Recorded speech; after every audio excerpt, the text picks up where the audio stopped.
Florida. We have a lot to talk about with Jameis, but first, let's get you this next-gen stats powered by AWS.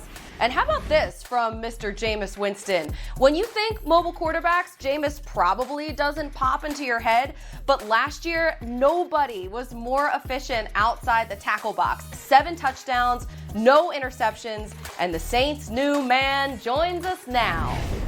Jameis, listen, man, you have been busy. You got married, you signed with the Saints, you're doing all sorts of stuff in the community. I mean, do you even sleep at this point, or do you just like plug yourself into the wall at night? Well, I'm doing my job. It's no comparison to our frontline workers and people that are out there staying in front of this COVID-19 and being so courageous right now. So shout out to them. I'm just doing what I love to do. Listen, congratulations on so many different fronts, but I want to talk a little bit first about obviously your new place, the Saints. So tell me a little bit about what went into your decision and how did you know that that was the right decision to make? Well, it was tough at first, just because I didn't know what to do, but it became easy just from guidance, wisdom from friends and family who helped me. And just my belief in Drew Brees and my belief in Sean Payton and what the Saints are doing over there at that organization. And I'm excited to join them. So why did you decide to go with them rather than go to a place where you could compete for a starting job? Well, I just think it was a time for me to learn from one of the best. And also being in the same division, I get a chance to play against Tampa Bay twice and get a chance to play against some of the same teams similarly, even though Carolina has a new head coach. So that was a positive there. What's your relationship like with Drew? I saw a tweet that the Saints had retweeted that when you had a question, Drew Brees is one of the few quarterbacks that would get back to you with an answer. Is that true? Yeah, one of the few. I met Drew Brees when I was younger, when I was in 6th grade. And he's just so humble, and he's such a great guy. He's an excellent husband, excellent father, excellent football player, and he's a great mentor to a lot of people. And I'm just happy that he texts me back. I don't think I text him as much as I should have texted him, but he was very kind to me. What were you asking him about? What were some of the things that you guys have gone back and forth about? Well, I asked him, in terms of studying the run game versus the pass game, and I'm not gonna tell you his answer on that.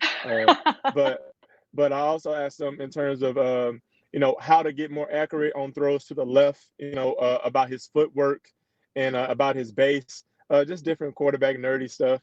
Listen, you're obviously in New Orleans now with the team. So, but Tampa Bay better than anybody. So what is Tom Brady inheriting with that team?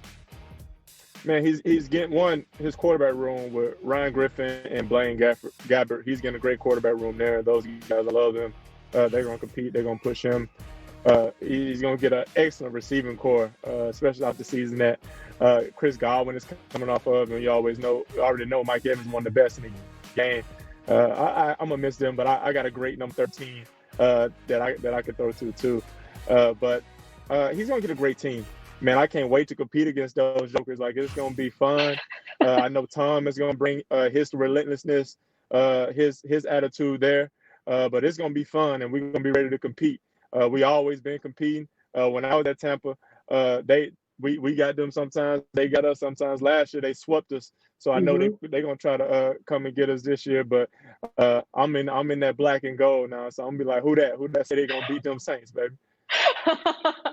So I know that you've always been really, really involved in the community, obviously, in Tampa Bay. I'm sure that's going to be the case in New Orleans too. But right now, I know you've been doing a lot with the COVID-19 relief. So tell me a little bit about what you have going on, because you have a couple things, right? Yeah, well, the first thing I had going on, and I want to get this out there, is me and a great friend of mine, Dr. Scott Kelly, developed a toll-free hotline for people to be able to call from the luxury and the safety of their own home without going, to ERs and to the hospital with concerns of their symptoms or anything really, just to try to keep, practice social distancing and keep everything safe. during this crisis, a lot of people have been panicking because we had a lot of misinformation. We had things that we didn't know. This is completely new to us. So now you have the ability to call this hotline, 844-TEST-COVID. That's 844-TEST-COVID, and get all the information that you need. If you are affected by the virus, we can connect you to 911 immediately. And if you're not, you have information from the CDC, provided from the CDC, to kind of put your mind at ease a little. That's awesome. All of your work in the community has been really nice to see. So, Jameis, thank you so much for spending some time with us here today. And best of luck in New Orleans. Enjoy yourself there. Hey, and speaking of quarterbacks, out of 255 draft picks, the total number of quarterbacks selected was only 13. And the total number that get an A+ from Mooch, well, that's only one. Who gets it and why he deserves it? That's next. Category 3 hurricanes left more than 1 million people.